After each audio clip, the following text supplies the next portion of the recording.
Sheila, bakit nawala ng pag-asa ang mga mamamayan ng Russia sa pagkamatay ni Navalny? Sheila.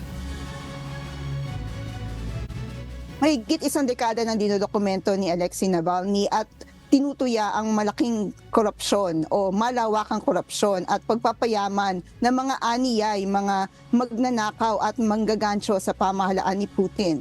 Ayon sa isang official notice mula sa Polar Wolf Arctic Penal Colony kung saan siya nakakulong, nawala ng malay at namatay si Navalny noong Biyernes, February 16, matapos ang paglalakad nito sa prison grounds. Umaasa ang mga supporter ni Navalny na isang araw ay makakalaya ito upang manguna sa bansa. Sa kabila nito, may mga mamamayan din na nagsasabing ito ay wishful thinking lamang at karamihan ng mga Russian nila ay di sang-ayon kay Navalny at si Putin umano ang mas malawak ang popularidad. Ayon naman kay dating Kremlin advisor na si Sergei Markov, maigi ang pagkamatay ni Navalny para sa mga kalaban ni Putin. Aniya, magagamit nila ito upang pahinain ang legitimacy ng presidential election sa Russia at ang legitimacy ng pagkapresidente ni Putin.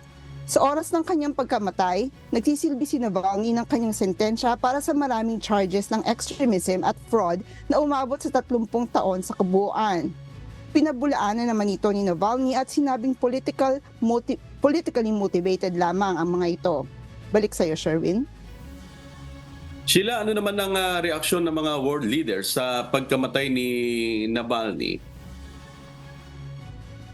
Sherwin, deeply saddened at concerned ang mga leader ng West ukol dito sa pagkamatay ni Navalny. Ayon kay United States Vice President Kamala Harris, kukumpirmahin pa ng Washington ang masaklap na pangyayaring ito at kung ano man ang istorya na kanilang sasabihin, ang insidente ay responsibilidad ng Russia. Ayon naman kay German Chancellor Olaf Scholz, ipinaglaban ni Navalny ang democracy at freedom sa Russia at ang masaklap na balitang ito ay nagpapakita muli kung paano nagbago ang Russia at kung anong klaseng rehimen ang nagmamahala ngayon sa Moscow. Sherwin?